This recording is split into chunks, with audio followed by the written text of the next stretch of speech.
Sejarah HAM ditandai dengan munculnya konsep hak kodrati atau natural right theory pada abad ke-17 dan 18. Sebuah pemikiran yang diajukan oleh John Locke bahwa semua individu dikaruniai hak yang melekat atas hidupnya, kebebasan dan kepemilikan yang tidak dapat dicabut oleh negara sekalipun. Melalui suatu kontrak sosial, perlindungan hak asasi manusia yang tidak dapat dicabut ini diserahkan kepada negara dan tujuannya agar negara dapat menjamin dan melindungi hak-hak tersebut. Jika negara mengabaikan hak-hak tersebut, maka diperbolehkan untuk menurunkan sang penguasa dan menggantinya dengan suatu pemerintahan yang bersedia untuk menghormati dan menjamin hak-hak tersebut. Tahun 1215, Raja John yang memerintah Inggris pada saat itu secara sewenang-wenang ditentukan untuk menghukum rakyatnya dan mengumpulkan pajak. Dalam hal ini, Raja sebagian tangan panjang Tuhan. Pada waktu itu diberikan kedaulatan mutlak dan yang dikatakan hanyalah titah. Sampai Baron cenderung menentang Raja ke dalam. Raja terpaksa menandatangani perjanjian yang akan memulai perlindungan martabat manusia, perlindungan Magna Carta. Selanjutnya, konsep HAM yang berpijak dari sudut teori hukum kodrati mendapat tentangan dari kelompok utilitarian yang menganggap bahwa hak kodrati adalah sebuah omong kosong yang berbahaya. Terlepas dari pendapat yang dikemukakan oleh kaum tersebut terhadap teori hak kodrati, teori ini telah menjadi tonggak munculnya gagasan HAM yang universal, ditandai dengan banyaknya instrumen hukum internasional mengenai perlindungan HAM melalui suatu perserikatan bangsa-bangsa atau PBB. Pada awal perkembangannya, hak asasi manusia merupakan produk pemikiran dan perubahan-perubahan yang ditimbulkannya dalam kehidupan sosial politik. Konsep mengenai hak-hak manusia ini mencerminkan hubungan antara suatu institusi kekuasaan dan para subjek yang dikuasai. Inilah konsep yang mulai lantang mempertanyakan hak-hak manusia dalam kedudukan mereka sebagai warga negara di hadapan kekuasaan negara dan para pejabatnya. Generasi pertama adalah pada peristiwa penandatanganan naskah Universal Declaration of Human Rights. Ide-ide perlindungan hak asasi manusia itu tercantum dalam naskah-naskah bersejarah di beberapa negara, seperti di Inggris Magna Carta and Bill of Rights, Amerika Serikat Declaration of Independence, dan Prancis Declaration of Rights of Man and of the Citizen.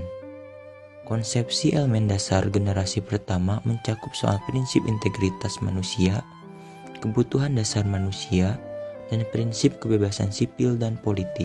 Generasi kedua mencakup upaya pemenuhan kebutuhan untuk mengejar kemajuan ekonomi, sosial, dan kebudayaan, termasuk hak atas pendidikan, hak untuk menentukan status politik, hak untuk menikmati ragam penemuan ilmiah, dan lain sebagainya. Puncak perkembangan kedua ini tercapai dengan ditandatanganinya International Covenant on Economic, Social, and Cultural Rights 60 pada tahun 1966. Generasi ketiga yaitu tahun 1986 muncul konsepsi baru hak asasi manusia, yaitu mengenai hak untuk pembangunan atau right to development. Hak pembangunan ini antara lain meliputi hak untuk berpartisipasi dalam proses pembangunan dan hak untuk menikmati hasil-hasil pembangunan tersebut, menikmati hasil-hasil dari perkembangan ekonomi, sosial, dan kebudayaan, pendidikan, kesehatan, distribusi pendapatan, kesempatan kerja, dan lain-lain sebagainya. Bahwa manusia akan semakin berkembang potensinya dan merasakan nilai-nilai kemanusiaan dalam suasana kebebasan alamiah. Kebebasan merupakan tuntutan manusia sebagai makhluk individu. Di sisi lain, manusia adalah makhluk sosial. Manusia tidak dapat hidup sendiri. Dia selalu hidup di tengah-tengah sosial, baik itu masyarakat, suku, bangsa, atau negara.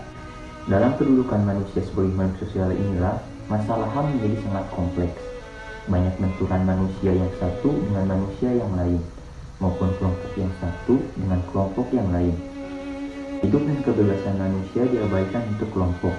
Saat itulah, hak yang melekat pada manusia sudah terampas. Hak asasi manusia yang ada di Indonesia bersumber dari Pancasila sebagai filsafat bangsa dan negara. Secara konseptual, hak asasi manusia yang terkandung dalam Pancasila memandang sisi manusia sebagai individual dan sosial. Pengakuan tentang HAM tercermin dalam sila kedua, yaitu kemanusiaan yang adil dan beradab. Salah satu contoh pendapat mengenai HAM yaitu Ketetapan MPR RI nomor 17/MPR/1998, hak asasi adalah hak dasar yang melekat pada diri manusia yang sifatnya kodrati, universal, dan abadi, sebagai karunia Tuhan Yang Maha Esa yang berfungsi untuk menjamin kelangsungan hidup, kemerdekaan, perkembangan manusia, dan masyarakat yang tidak boleh diganggu-gugat dan diabaikan oleh siapapun. HAM sangat penting untuk kehidupan seseorang karena melindungi hak seseorang untuk hidup dengan harga diri. Hidup dengan harga diri berarti bahwa seseorang harus memiliki sesuatu seperti tempat tinggal yang layak dan makanan yang cukup. 1. Hak asasi pribadi.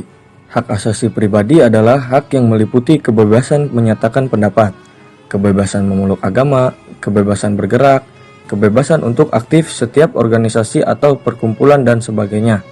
Contoh, yang pertama, hak kebebasan untuk bergerak, bepergian, dan berpindah-pindah tempat. Kedua, hak kebebasan mengeluarkan atau menyatakan pendapat. Ketiga, hak kebebasan memilih dan aktif di organisasi atau perkumpulan. Yang terakhir, hak kebebasan untuk memilih, memeluk, dan menjalankan agama dan kepercayaan yang diyakini masing-masing. 2. Hak asasi politik. Hak asasi politik adalah hak ikut serta dalam pemerintahan, yaitu hak untuk dipilih, memilih dalam suatu pemilu, dan hak untuk mendirikan parpol, dan sebagainya. Contoh, pertama, hak untuk memilih dan dipilih dalam suatu pemilihan. Yang kedua, hak ikut serta dalam kegiatan pemerintahan. Ketiga, hak membuat dan mendirikan parpol atau partai politik dan organisasi politik lainnya. Yang terakhir, hak untuk membuat dan mengajukan suatu usulan. 3. Hak asasi hukum atau legal equality right. Hak asasi hukum adalah hak untuk mendapatkan perlakuan yang sama dalam hukum dan pemerintahan. Contohnya, hak mendapatkan perlakuan yang sama dalam hukum dan pemerintahan, hak untuk menjadi pegawai negeri sipil atau PNS, hak untuk mendapatkan layanan dan perlindungan hukum. 4. Hak asasi ekonomi atau property right. Hak asasi ekonomi adalah hak untuk memiliki, membeli, dan menjual, serta memanfaatkan sesuatu. Contohnya, hak kebebasan melakukan kegiatan jual-beli, hak kebebasan mengadakan perjanjian kontrak, hak kebebasan menyelenggarakan sewa-menyewa, utang piutang, dan lain-lain, hak kebebasan untuk memiliki sesuatu, hak kebebasan dan mendapatkan pekerjaan yang layak. Yang kelima yaitu hak asasi peradilan atau procedural right. Hak asasi peradilan adalah hak untuk mendapatkan perlakuan tata cara peradilan dan perlindungan atau procedural right. Contoh, yaitu hak mendapatkan pembelaan hukum di pengadilan dan hak persamaan atas perlakuan penggeledahan, penangkapan, penahanan, dan penyelidikan di mata hukum. Yang terakhir yaitu hak asasi sosial dan budaya atau social and cultural right. Hak asasi sosial dan budaya adalah hak yang menyangkut dalam masyarakat, yakni untuk memilih pendidikan, hak untuk mengembangkan kebudayaan, dan sebagainya. Contohnya yaitu hak untuk mendapatkan pendidikan yang layak, hak untuk mendapatkan pelajaran, hak untuk memilih menentukan pendidikan, hak untuk mengembangkan bakat dan minat, hak untuk mengembangkan hobi, dan terakhir yaitu hak untuk berekreasi. Selanjutnya, pelanggaran HAM. Pelanggaran HAM dibagi menjadi dua. Yang pertama, pelanggaran HAM ringan, yaitu melakukan penganiayaan, melakukan hal yang dapat mencemarkan nama baik seseorang, melakukan aksi kekerasan dengan pemukulan, mengambil barang atau hak milik orang lain, dan menghalangi seseorang menjalankan ibadah. Yang selanjutnya yaitu pelanggaran HAM berat. Yang pertama ada kejahatan genosida, yaitu membunuh anggota kelompok, mengakibatkan penderitaan fisik ataupun mental terhadap anggota-anggota kelompok, dan menciptakan kondisi kehidupan kelompok yang mengakibatkan kemusnahan secara fisik. Yang kedua yaitu kejahatan manusia, pembunuhan, pemusnahan, perbudakan, dan pengusiran atau pemindahan penduduk secara paksa. Perkembangan HAM di Indonesia. Di dalam Naskah Asli Undang-Undang Dasar Negara Republik Indonesia tahun 1945 terkandung berbagai hak dan kewajiban dasar untuk warga negara. Tetapi istilah hak asasi manusia sendiri tidak disebutkan di dalam naskahnya. baik itu dalam pembukaannya, batang tubuhnya, ataupun bagian penjelasannya. Konsep pemikiran HAM telah dikenal oleh bangsa Indonesia terutama sejak tahun 1908 atau sejak lahirnya Budi Utomo, yakni di tahun mulai timbulnya kesadaran akan pentingnya pembentukan suatu negara bangsa atau nation state melalui berbagai tulisan dalam suatu majalah Guru Desa. Periode perkembangan HAM di Indonesia dipaparkan menjadi 6. Yang pertama, periode 1908 sampai 1945. Konsep pemikiran HAM telah dikenal oleh bangsa Indonesia terutama sejak tahun 1908 lahirnya Budi Utomo, yakni di tahun mulai timbulnya kesadaran akan pentingnya pembentukan suatu negara bangsa atau nation state melalui berbagai tulisan dalam suatu majalah Guru Desa. Konsep HAM yang mengumpulkan adalah konsep-konsep mengenai hak atas kemerdekaan, dalam arti hak sebagai bangsa merdeka yang bebas menentukan nasib sendiri atau the right of self-determination. Namun, HAM bidang sipil seperti hak bebas dari diskriminasi dalam segala bentuknya dan hak untuk mengeluarkan pikiran dan pendapat mulai juga diperbincangkan. Bahkan, konsep mengenai hak untuk turut serta dalam pemerintahan telah dikemukakan oleh Budi Utomo. Periode 1950 sampai 1959. Meskipun usia Riz relatif singkat, yaitu dari tanggal 27 Desember 1949 sampai 17 Agustus 1950, namun baik sistem kepartaian multipartai maupun sistem pemerintahan parlementer yang dicanangkan pada kurun waktu yang pertama berlakunya UUD 1945 masih berlanjut. Kedua sistem yang menumbuh kembangkan sistem politik demokrasi liberal atau parlementer tersebut semakin berlanjut. Setelah Indonesia kembali menjadi negara kesatuan dengan berlakunya UUD 1950 pada periode 17 Agustus 1950 sampai 5 Juli 1959. Bahkan pada periode ini suasana kebebasan yang menjadi semangat demokrasi liberal sangat ditenggang. Sehingga dapat dikatakan bahwa baik pemikiran maupun aktualisasi HAM pada periode ini mengalami pasang dan menikmati bulan madu dalam tanda kutip. Periode 1950 sampai 1966 memasuki periode kedua berlakunya UUD 1945, yaitu sejak dikeluarkannya Dekret Presiden 5 Juli 1959, gagasan atau konsepsi Presiden Soekarno mengenai demokrasi terpimpin dilihat dari sistem politik yang berlaku, yang berada di bawah kontrol atau kendali Presiden. 4. Periode 1959 sampai 1966. Pemberontakan G30 SPKI tanggal 30 September 1966 yang diikuti dengan situasi chaos mengantarkan Indonesia kembali mengalami masa kelam kehidupan berbangsa. Presiden Soekarno mengeluarkan Super Semar yang dijadikan landasan hukum bagi Soeharto untuk mengamankan Indonesia. Masyarakat Indonesia dihadapkan kembali pada situasi dan keadaan di mana HAM tidak dilindungi. 5. Periode 1996 sampai 1998. 6. Periode 1998 sampai sekarang. Sebagai negara hukum, Indonesia menjamin perlindungan HAM dalam Undang-Undang RI Nomor 39 Tahun 1999. Isi dari perundang-undangan tersebut menegaskan bahwa hak asasi manusia adalah seperangkat hak yang melekat pada hakikat dan keberadaan manusia sebagai makhluk Tuhan yang Maha Esa dan merupakan anugerah yang wajib dihormati, dijunjung tinggi, dan dilindungi oleh negara, hukum, pemerintah, dan setiap orang demi kehormatan serta perlindungan harkat dan martabat manusia. Selain itu, berdirinya Komisi Nasional atau Komnas HAM di Indonesia juga menjadi salah satu bukti keseriusan pemerintah dalam menjamin berdirinya supremasi. Komnas HAM di sini berfungsi sebagai lembaga untuk menegakkan perlindungan HAM di Indonesia.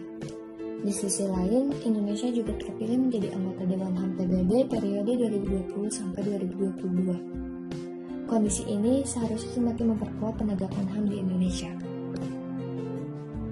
Muhammad Yamin mengatakan bahwa dalam lingkaran peradaban bangsa Indonesia sejak beratus-ratus tahun lamanya, setiap manusia memang mempunyai hak dan kewajiban terhadap diri sendiri, kepada keluarga, kepada masyarakat, dan kepada negara. Tradisi-tradisi masa lalu itu kurang mendapat perhatian di kalangan ilmuwan, sehingga sangat sedikit orang yang mengetahui dan menuliskannya untuk tujuan-tujuan yang bersifat ilmiah dan pendidikan. Ketika rancangan UUD 1945 dibahas, ide tentang hak asasi manusia itu sepenuhnya dilihat sebagai bagian dari pandangan Barat yang bersifat individualistis dan liberal, yang ketika itu sangat ditentang oleh the founding father karena cenderung diidentikan dengan kolonialisme dan imperialisme yang ketika itu sedang mengancam dan mencengkram kebebasan dan kemerdekaan bangsa Indonesia. Indonesia sendiri menyusun Undang-Undang 1945 sebelum adanya The Universal Declaration of Human Rights. Namun, ide-ide hak asasi manusia yang tercermin dalam deklarasi tersebut sudah diketahui dalam sidang BPUPKI pada tahun 1945. Pendapat bahwa hak asasi manusia bersumber dari individualisme dan liberalisme, bertentangan dengan asas kekeluargaan yang dianut oleh bangsa Indonesia, sehingga pengaturan mengenai hak asasi sangatlah terbatas. Padahal dapat dibuktikan dalam sejarah perkembangannya. Hak asasi tidaklah dilahirkan oleh paham liberalisme dan individualisme, melainkan oleh absolutisme. Hak asasi manusia timbul sebagai reaksi terhadap absolutisme, tindakan sewenang-wenang penguasaan terhadap rakyat. Setelah masa reformasi, perubahan Undang-Undang 1945 dianggap sebagai sesuatu yang niscaya. Materi yang semula hanya 7 butir, sekarang telah bertambah dengan signifikan.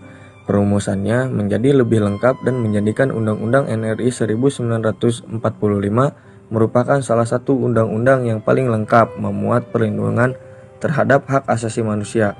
Dengan disahkannya perubahan 1 sampai ke 4 Undang-Undang NRI 1945 pada tahun 2002 yang dimuat dalam bab XA tentang hak asasi manusia, salah satu pasalnya ialah pasal 28A yang berbunyi setiap orang berhak untuk hidup serta berhak mempertahankan hidup dan kehidupannya.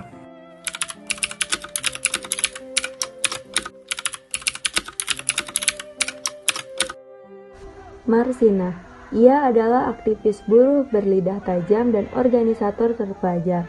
Marsina melawan saat kekerasan aparat negara menjalar lebih cepat daripada wabah flu. Buruh perempuan yang rajin mengkliping berita koran itu nyala kritisnya dipetangkan rezim otoriter. Ia dibunuh di usia yang masih teramat muda, yaitu 24 tahun. Pembunuhannya membawa kesuraman semakin akrab, seolah-olah negara tak perlu melindungi hak hidup warganya, tapi justru berwenang merecoki hajat hidup mereka. 1 bulan sebelum Marsina dibunuh, Presiden Soeharto menghadiri pertemuan hak asasi manusia di Thailand. Dalam forum itu, Soeharto menyatakan RUU Hak Asasi Manusia dicanangkan PBB tidak bisa diterapkan di negara-negara Asia. Jenderal Tangan Besi itu menjelaskan, di Asia warga tidak bisa bebas mengkritik pemimpinnya, beda dengan budaya Barat. Marsina adalah buruh PT Catur Putra Surya atau CPS, pabrik arloji di Siring Porong, Jawa Timur. Buruh PT CPS digaji Rp1.700 per bulan. Padahal berdasarkan Kepmen 50/1992 diatur bahwa UMR Jawa Timur ialah Rp2.250. Pemprov Surabaya meneruskan bahwa aturan itu adalah bentuk surat edaran Gubernur KDH tingkat 1 Jawa Timur 50/1992, isinya meminta agar para pengusaha menaikkan gaji buruh 20%. Lalu 6 Mei 1993, sehari setelah para buruh dipanggil ke Kodim, adalah libur nasional untuk memperingati Hari Raya Waisak. Esoknya buruh kembali bekerja, tapi tak ada satupun yang melihat Marsina. Beberapa rekannya mengira Marsina pulang kampung ke Nganjuk. Pada 8 Mei 1993, Marsina ditemukan sudah tak bernyawa di sebuah gubuk pematang sawah di Desa Jagong, Nganjuk. Jenazahnya di visum Rumah Sakit Umum Daerah Nganjuk, pimpinan Dr. Jekti Wibowo. Hasil visum et repertum menunjukkan adanya luka robek tetratus sepanjang 3 cm dalam tubuh Marsina. Luka itu menjalar mulai dari dinding kiri lubang kemaluan atau labium minora sampai ke dalam rongga perut. Di dalam tubuhnya ditemukan serpihan tulang dan tulang panggul bagian depan hancur. Selain itu, selaput darah Marcina robek. Kandung kencing dan usus bagian bawahnya memar. Rongga perutnya mengalami pendarahan kurang lebih 1 liter. Setelah dimakamkan, tubuh Marcina diotopsi kembali. Visum kedua dilakukan tim dokter dari RSUD Dr. Sutomo Surabaya. Menurut hasil visum, tulang panggul bagian depan hancur. Tulang kemaluan kiri patah berkeping-keping. Tulang kemaluan kanan patah. Tulang usus kanan patah sampai terpisah. Tulang selangkangan patah seluruhnya. Labia minora kiri robek dan ada serpihan tulang. Ada luka di bagian dalam alat kelamin sepanjang 3 cm. Juga pendarahan di dalam rongga perut. Proses persidangan para tersangka yang penuh kejanggalan tidak membuat mereka terbebas dari dakwaan. Mereka diputus bersalah dan divonis penjara oleh Pengadilan Negeri Surabaya dan Pengadilan Tinggi Surabaya, kecuali Yudi Susanto yang dibebaskan Hakim Pengadilan Tinggi Surabaya. Jaksa penuntut umum yang menolak putusan bebas terhadap Yudi Susanto kemudian mengajukan permohonan kasasi ke MA. Permohonan kasasi juga diajukan 8 terdakwa lainnya. Pada 3 Mei 1995, Mahkamah Agung atau MA memvonis 29 terdakwa terbukti melakukan perencanaan dan membunuh Marcina.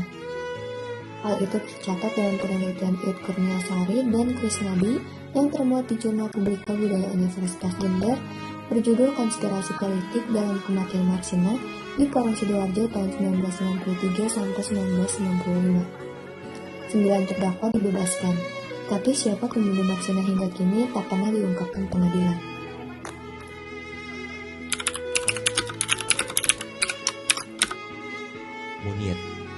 Munir Said Talib lahir di Malang, Jawa Timur pada 8 Desember 1965. Dia menempuh pendidikan di Fakultas Hukum Universitas Brawijaya atau UB dan dikenal sebagai seorang aktivis kampus.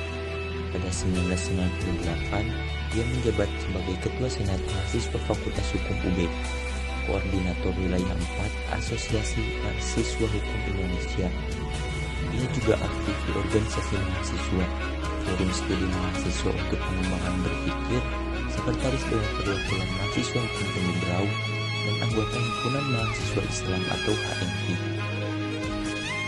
Selepas kuliah, Munir semakin serius dalam dunia aktivisme dan mulai terlibat dalam beberapa advokasi kasus HAM. Dia sempat menjabat sebagai Dewan Kontras dan menjadi penasihat hukum, korban dan keluarga penghilangan orang secara paksa terhadap 24 aktivis politik dan mahasiswa di Jakarta pada 1997 hingga 1998. Pada Senin, 6 September 2004, pukul 21.55 waktu Indonesia Barat, pesawat dengan nomor penerbangan GA974 lepas landas dari Jakarta menuju negeri kincir angin, Belanda. Dengan menaiki pesawat tersebut, Munir berencana melanjutkan pendidikannya ke Amsterdam, Belanda. Pesawat itu sempat transit di Bandara Changi, Singapura. Dalam perjalanan menuju Amsterdam, tiba-tiba Munir merasa sakit perut setelah menenggak segelas jus jeruk. Menurut kesaksian, setelah pesawat lepas landas dan transitnya di Bandara Changi, Munir sempat beberapa kali ke toilet dan terlihat seperti orang sakit. Dia mendapat pertolongan dari penumpang lain yang berprofesi sebagai dokter. Munir pun dipindahkan ke bangku sebelah dokter dan mendapat perawatan. Tak lama, Munir dinyatakan meninggal pada ketinggian 40.000 kaki di atas tanah Rumania. Saat pesawat GA974 mendarat di Belanda, penumpang tak dibolehkan turun. Sesuai prosedur otoritas bandara, saat ada penumpang meninggal di dalam pesawat, setelah menjalankan pemeriksaan selama 20 menit, penumpang baru dibolehkan turun. Jenazah Munir diturunkan dan dalam pengurusan otoritas bandara. Proses otopsi dilakukan untuk mencari tahu penyebab tewasnya penerima berbagai penghargaan terkait HAM di Indonesia itu. Pada 12 September 2004, jenazah dimakamkan di kota kelahirannya, Batu, Malang. Mengutip harian Kompas, 13 September 2004, Institut Forensik Belanda atau yang disingkat NFI mengungkapkan hasil otopsi jenazah Munir yang meninggal dunia karena diracun dengan arsenikum. 9 Maret 2005. Setengah tahun setelah kasus tersebut, tim penyelidik Mabes Polri baru menetapkan Polikarpus Budihari Prianto sebagai tersangka dan menahannya di rumah tahanan Mabes Polri. Selanjutnya, aktor lapangan yang dihukum berdasarkan putusan pengadilan adalah pilot Garuda Indonesia, Polikarpus Budihari Prianto, Direktur Utama PT Garuda Indonesia Indra Setiawan, dan Sekretaris Chief Pilot Airbus 330 PT Garuda Indonesia Rohainil Aini. Kejaksaan juga mendakwa mantan Deputi V Badan Intelijen Negara Muhdi Purwo Pranjono sebagai penganjur dalam pembunuhan Munir. Akan tetapi, Majelis Hakim di Pengadilan Negeri Jakarta Selatan memvonis bebas. Mahkamah Agung menguatkan putusan itu. Melansir Harian Kompas 26 Desember 2006, terpidana 2 tahun penjara Polikarpus Budihari Prianto dibebaskan pada 25 Desember 2006. Ia harusnya baru bebas 19 Maret 2007, tetapi ia mendapatkan 2 kali remisi Natal selama 1 bulan dan remisi umum susulan selama 2. Berkat jasanya membela berbagai kasus pelanggaran HAM, Munir memperoleh penghargaan The Right Livelihood Award di Stockholm, Swedia di bidang kemajuan HAM dan kontrol sipil terhadap militer pada tahun 2000. Peristiwa besar di balik pembunuhan Munir tak kunjung terungkap. Sementara itu, dalang di balik pembunuhan Munir masih menghirup udara bebas. Kematian Munir menjadi bukti nyata abainya negara dalam penuntasan kasus-kasus pelanggaran HAM.